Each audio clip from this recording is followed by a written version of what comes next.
19. mendera arte Egi auzoa Donostiako Harresitatik kanpo zegoen baserri auzoa izan zen.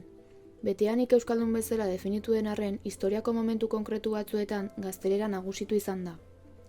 19. mende bukaeran industrializazioa hasi zen. Hau egian kokatu zen lan eskaintza handia ekarriz. Ondorioz, migrazio fluxu handia jaso zuen egiak eta gaztelera nagusitu zen. Egia momentu batean oso auzo txikia izan zala. Eta, Tabakalera ere ondoren eta batez ere frankismoaren garaiko industrializazioak asko ere egin zion jende asko etorri zelako auzora. Egia oso auzo txikia zen. Eta hor ikusten ditugun egia Duke de Mandastik aurrera dauden etxe hori guztiak 60 urte inguru dituzte, orduan frankismo garaian eraikitakoa dira. Eta batez ere industrializazio garaiaren ondorioa dira. Hori baino lehen, nik badakit jendeak esan didalako, egia auzo euskaldunagoa zala eta txikiagoa.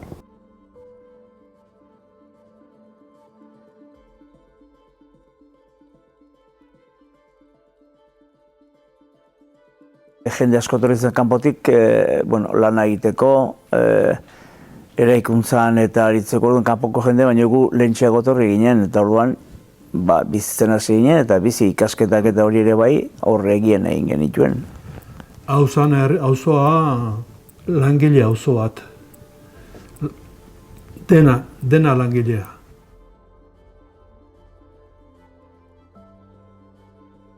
Frankismo garaian, euskara debekatua zegoen eta euskara gogorki zapaldu zuten frankistek.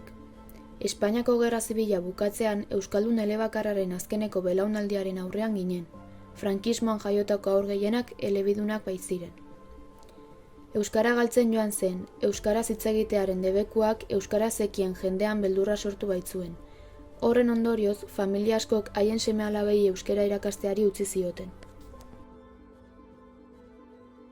Begira, esango dizut, gerra ondoren, eskoletan, Karal Solo abestiak genuen eta dana erderaz. Guzei anaiarre baginan, eta etxera jun, eta noski jalian da dana, eta erderaz ateratzen zitzaigun. Gure aitak, etxian euskeraz behartuta ginean, eskerrak gure aitari, hala mantendu genuen. Hor ez dago besteik. Euskera hala mantendu da, geuna izen degulako. Ni garai hartan aurran hitzeneko garaiak normalean hitz egiten zen hizkuntza gaztelania zen.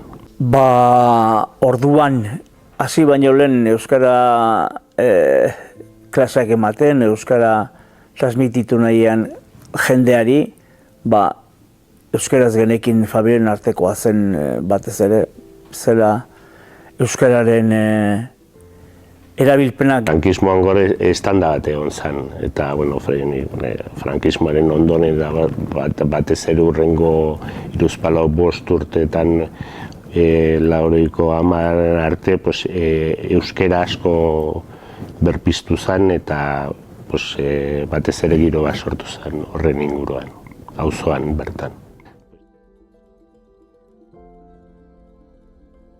Egian sartu ginen, ni torri berrian nintzen, egiara. Eta orduan hau ez zeuden, eta guraso pila bat, lehen esan dugunak, Santi Tardagila, Josean Jabegi, Zenaren Aztea, Felix Alvear Aztea. Bai, talde bat bazegoen hor, auzoan revoluzionarioa zirenak. Eta horiek mugitzen zuten, dena mugitzen zuten. Eta erakartzen zuten jendea, behakin egoteko, eta gerora behotu zen, ambientea behotu zen, ze jende erdalduna zegoen, egin handi batean erdalduna zen. Pixka bat frankismoan ondorengo bultzada eta borroka eta orduan sartzen hasi zenean euskararen beharra eta euskararen erabilpena garai hartako politikariek eta eragiten zuten, eta orduan, auzo guztietan izan zen eragina, euskara egian ere egin behar zela, eta orduan, jende asko ketzekin. Jende asko gogoa bai, borondatea bai, eta nolabait politika aldetiko ze hori, behar hori sentitzen zen.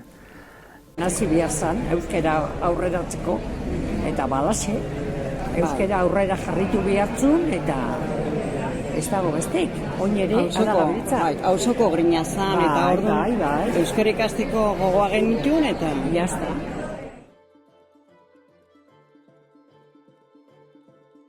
Guk eskola ikasten genuen, esan dugu bezala Mariarrein eskola horretan, bazegoen goian bazeuden bulego batzuk eta horien artean bazegoen abokatuen bulegoak eta hor hasi zen pixka bat aukera klaseak emateko. Ere bai etzalako gauza isolatu bat, gau eskolen kontua, ez hori izan zen mugimendu handi bat sortu zen. Mugimendu nazionala izaten. Bai, hala izango zen, bai. Bai, leku askotan zen, hemen Donostin bertan auzo askotan sartu zen. Ordua bazegon giro bat, ja oraindikan frankismoa bukatutan digutxira edo lehenagotik, ja gazteak eta euskara ikasi nahi genuen gau eskolotera hurbiltzen ginen, eta ez bakarrik gazteak, adin guztiko jendea. Hor bazegon jende bat, horren inguruan elkartzen zana, langileak ziren, goizetik edo arratsaldez lan egiten zuten, eta gauean euskarazko eskolak ematen zituzten. Langile jendea izatezan auzoa, egia auzoa garai hartan ere langile auzoa zen, orduan ikasleek egun osoa lan egin ondoren, aurreneko urtetako klaseak iluntzean izatezian, iluntzeko 8:00-10:00 izaten zian. Orduan, bueno, Eta artean sartzen ziren beste gazte batzuk ere zeukaten gogoa euskara irakasteko, baina... Eta etxeko andreak ere bat zeuden? Baita egia da. Irakasle gehienak ginen gazteak. Ni etxeko andreak arratsaldean. Ni arratsaldean ematen ni etxeko andreari. Jakoa edo... Gehiena auzokoa. Auzokoa, eta euskara sakina gainera, hori, nahizula aurrera euskara eraman. Eta gero, etzan bakarrik euskalduntzea, alfabetatzeneko talderen bat ere bazan. Eta, horrek ere bazuen bere garrantzia. Euskara jakinarren, idatzi euskaraz idazten jakin nahi, aditzak eta ikasi nahi, eta, ez? Bueno, pues, boteoa hemen esate zuten bezala, eta baita ere mendira irterak egiten ere. Eta faria ere bai, Eta faria baina denak. Guk ari zein genuen irtera bat, ilunotara, atzerito refusiora, bordara, eta bidean galdu ginen. Eta oinan, ez da izen bat orduan galduta gauean, elurretan, eta azkenean topatu genuen borda zar bat, ateri gabe sartu ginen hor, eta hor, egoinan gau guztia lota, nire, gaueko hotzena izan da, hotz gehiago ez de pasan nire bizitza osoan. Eta, esperientzia kurioso izan zen. Nik esango nuke jende horren meritua zala ikaragarria. Egun osoan lanean egon da gero, gaueko 8:00 10:00 arte etorri ez, gau eskolara. Eta, orduan gure aldetikan ere saiatu behar gendun, hormairu dioiz aparte, ez, saltza pixka jartzen bestela, baina, oroitzapena dut oso giro ona sortzen zala, jendea gogotsu zeon, gure bai, orduan, hori da. Baina alegin handia. Zerbait orokorra izan zen ez izan bakarrik egiako kontu bat izan, Euskal Herri mailako zerbait izan zen, eta nik uste dut hori gozatu iten gendula. Laguntasuna. Hori da. Nik ez dakit pahatzen zuten, ez zuten pahatzen, nik ez daukaten bai. Nik pahatzen nunda horregatik goatzen ez. Nik ez goatzen.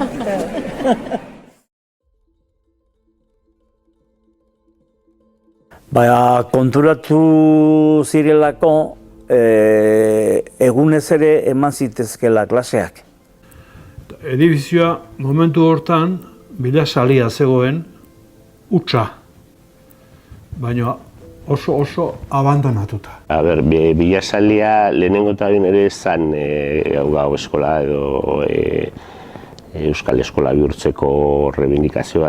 Bilasalia egon zan bere momentuan zan, hor zeon toki bat, norbaitena zana ere, eta egon zen auzoan zerbait auzorako eskuratzeko premiatori ikusi zen, eta reivindikazio zabal bat egon zen, manifestazio denetik egon zen, eta lortu zen auzorako izatea. Auzorako izatea toki hori, abandonatu zeolako, edo hango jabeak utzita zeolako, eta garai hartan auzoan euskararen inguruan bakarrik. Gauza asko zeuden, langile beharrak, kultura, eta hor gelditu zenean hori utzik, auzoa antolatu zen horren inguruan, eta eskatu zuen hori auzoaren izatea. Gogoratzen ez, manifa batzuk egin da, eta udaletxera ere joan da, eskakizuna egiteko, aldarrikapena egiteko. Eta, gure herrian askotan lortzen diren bezala gauzak, eskatu, ezikitu, borrokatu, manifak egin, eta hola lortu zen baimena erabiltzeko. Eskatzen genion, besteik ez bada emaiguzu materiala. Lekua utzi, bere kondizio guztiekin, baldintza guztiekin, eta guk egingo dugu, txokonduko dugu guk. Eta materiala ekarri ziguten bat-batean. Eta esan dizudan bezala, hemen auzoko jendearekin hasi ginen lanean, garbiketa egiten, elektrizidadeko material guztie sartu genuen, dena egin genuen, auzolanean. Auzolana, hoixi izan zen, auzolana benetakoa. Joaten ginen, lehenengo eta bi orduko klaseak izaten ziren normalean, hasi nintzen ikasten euskalduntze bat 3 metodarekin, oso metodo zaharra, klaseak ematen ziren, modu bat edo bestera, eta gero jendearekin harremanak egiten ziren, handik ateratzen zinen jendeak harremana mantentzen zituen. 5 egunetatiken, ostirala egin handi batean izaten zen bilasaleatik atera eta auzoan zehar ibiltzeko. Txikiteoan edo berriketan, elkarren berriketan. Kantari, bersoa kantatzen eta abar, sekuleko giroa sortzen zen. Ostiralero. Eta hori gogoan izango dut, burua dudan bitartean. Eta talde asko atatzen ginen. Irakaslea, ikasle guztiekin. Eta hori egia da, egun hortan gutxiena fallatzen zuen jendeak. Gustura etortzen ziren. Oso gustura bai. Bideratu gintuen hainbat ikasle udara partean baserrietara bialtzen. Guk esaten genion Euskal Herriko Unibertsitatea baserritan zegoela. Eta hain handi batean horrela zen. Bueno, egia esan ni goatzen naiz oso txikitatiken, gero ja nera bezaroa edo ja 18-19 urte arte.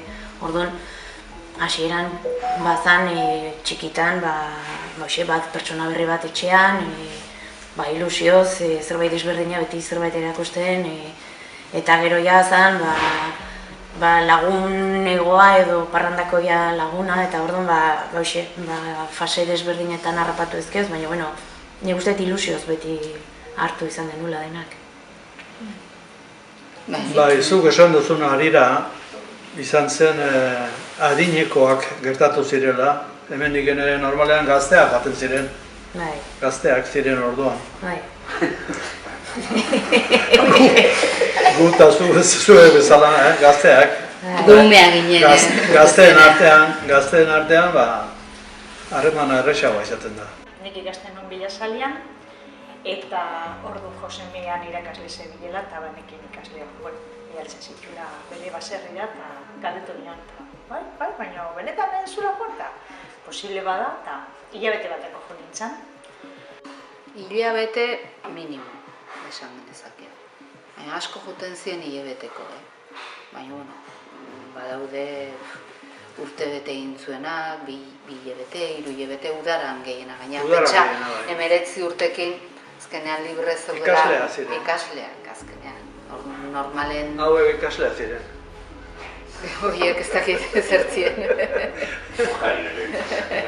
Hilabeteko junda, bost pasazitunak bai, eta denetiken pixka bat. Eta hilabeteko junda 2 egunekin bueltatu zana, baina orokorrean nik uste bai hilabete. Bai, hilabete. Bai, hilabete eta erdi media esan dezagun. Bai. Olako zerrak. Bai. Ni bakarrik, lehenengo urtean bakarrik enun inora zautzen. Eta han baziren beste euskaldun berri batzuk eta behaiekin elkardu, ai, que ganas tenía de hablar castellano. Ez guk ere euskera ziken dugu. Bueno, hola. Erakutsi etzan egiten. Erakutsi etzan egiten, hitz egin. Gaina, helburua hori zan, euskara ikasi hitz eginez. Ze teoria bazakiten, han bertakoak baino gehiago, han baserrian biziziren jendeak baino gehiago zakiten area zijoaztenak normalean teorian. Hori zer zan ere etzakin baserritarrak. Hori zer...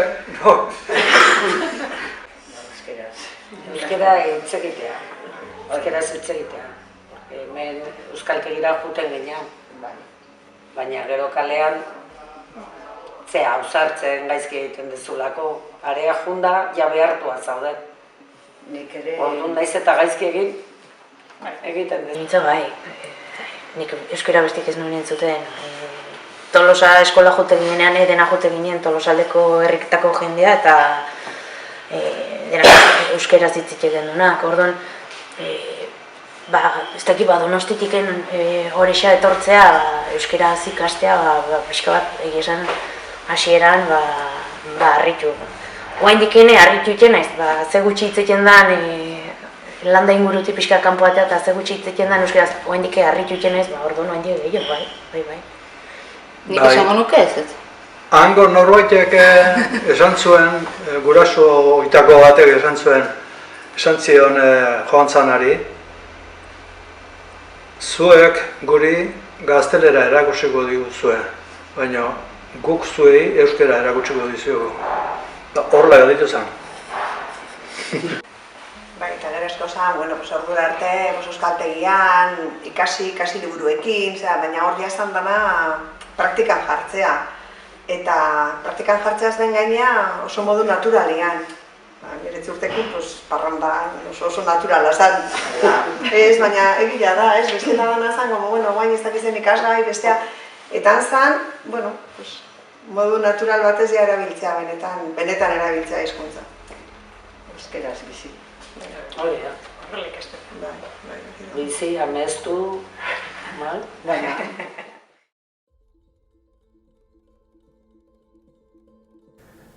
Gogatzen naiz, beste batzuk hasi zirela pixka bat antolatu nahian gehixeago, bai didaktikoki eta bai eraketa aldetik Donostian. Eta horren biltzen ginen, gogatzen naiz, diputazioan hasi ginela bilerak egiten. Euskaltegi diferentako, nola edo ala liberatu xamarrak egundenak edo beste lan batzuk egiten genitunak irakasleaz gain eta hortik hasi zen Donostiako aika pixka bat. Garai batetik aurrera gau eskolazko zeon, euskal eskolazko, euskaltegiak ez ziren horiek. Eta aeka sortu zen erakunde mailan zabaltzen hasi zalako Euskal Herri osoan. Eta, normalean, euskal eskolak bakoitzak bere eremuan mugitzen zuna ikusten zunean erakundetze, denok batera lan egiteko modua hor hasi zen aeka erakundetzen, eta danak horren inguran biltzen.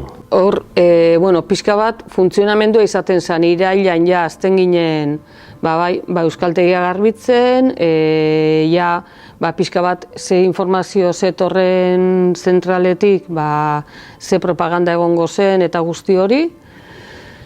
Eta irailan, printzipioz etzen kobratzen. zen lan bat egiten zena gero lan aukitzeko.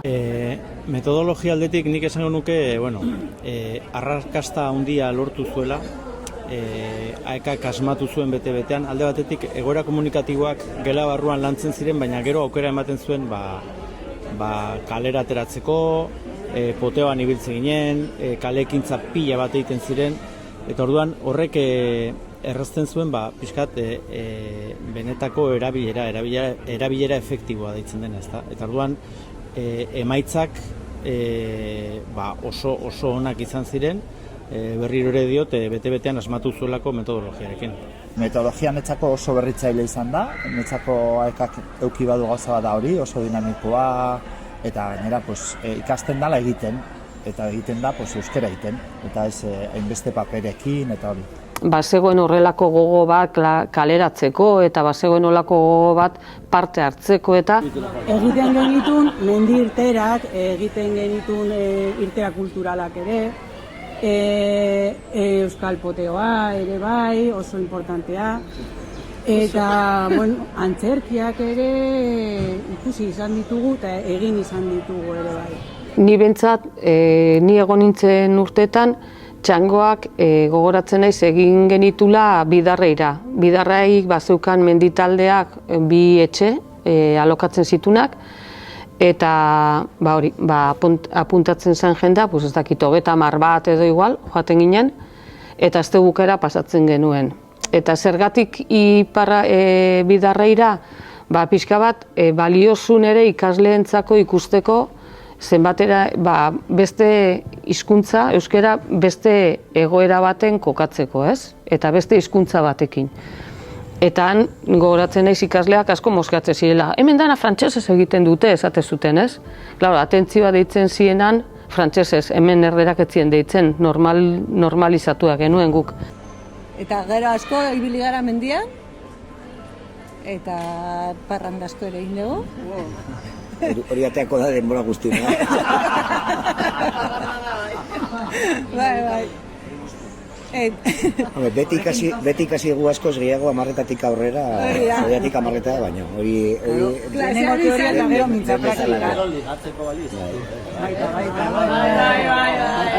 Eta ez dakit horri deitzen zaio, deitu dion bezala Josek metodologia. Hori beste izen bat zuro daukala. Hortik aparte, urtean, kursoan hainbat garaitan irteerak ere egiten ziren. Mendira edo beste herrietara edo batez ere lehen esan dugu eta Baigorrira ere iten zan irteera bat. Asteburu bat egitera oso gogongarri izan zen guretzako. Porrontxotan ere txotna jartzen zen, txotna ere importantea zen, beste hausetako jendea ere etortzen zen laguntzera, eta betetzen zen, jai guztietan, presentzia zegoen ere bai AEK. Korrika garaia ere antolatzen zen batzordea, Euskaltegian egiten zen batzordea, izugarria zen, biltzen zen jendea, eta elkarte bakoitzatik ezen etortzen partaide bat, etortzen zen partaidetza oso handia zen. Elkartzen ginen kopuru handi bat antolatzeko eta egiten zen korrika kulturala ere bai, astean zehar gauza pila bat egiten ziren. Bai, gero baskariak, bertso baskariak antolatzen ziren, afariak, nik uste dut, horietakoak, bai. Nik ikusten dut AEK garrantzia handiagoa eduki duela herrigintzan, hizkuntzan baino, hau da. Gehiago ikasten zen herritar kontziente bat izaten, hizkuntza bat baino. Hizkuntza batek ez dauka zentzurik, ez badu batzean herri bat. Eta nik ikusi dut, nire esperientzia luzean AEKan, jende asko, lehenengo aldiz, bere iritzia, kritikoa, bere eztabaidak eta eman ditula AEKan. Osea, pertsonak, herritarrak egiten zituen. Eta nik uste horregatik zala etxaia, gobernuaren etxaia, eta horregatik azkenian, zuntxitu zuten homologazioekin eta gazoiekin, porque oso iraultzaia zan AEK. Zeren egiten zuen didaktika bat edo herritarra, osea, pertsonak osatzen zituen. AEK lortzen zuen Gul egun osoa pasa ondoren lanean 10 ordu, arratsaldeko edo gaueko 8 negu gorrian area jutea ikastea, zeren hori auzotarra sentitzen ginean, eta hori esfortzu handia eskatzen zuen lana egin ondoren jutea, baina ekak lortzen zuen hori jutea area auzoaren alde lan egitea, eta euskaldun prozedura ez da urteta bakar batean lortzen ekara juten 8 gauera, baizik eta gero lortu behar da denbora, prozedura oso luzea da, eta motivazioa izugarria behar da, danok jarri genuna, eta txalo bat guretzako, zeren lortu genuen danok, aekari esker jakina.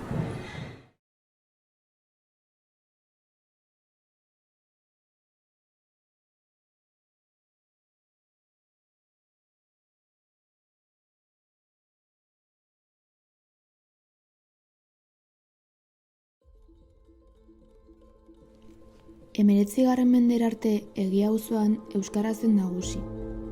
Industrializazioak aldaketa urbanistikoak ekartzearekin bat gizartea eraldatu zuen. Baserri auzoa izatetik industria auzoa izatera pasa zen Egia. Industrializazioak migrazio fluxu handia ekarri zuen, eta ondorioz euskara galdu joan zen. Frankismoan berriz, euskararen gaineko debekuak ezarri zituen erregimenak. Beraz, euskaliztunak euskara hitz egitearen eta euskara transmititzearen beldur ziren. Gau eskolen bitartez, egiatarrak auzoa euskalduntzen hasi ziren. Klaseak egunean zehar eman zitezkeela konturatu ziren arte.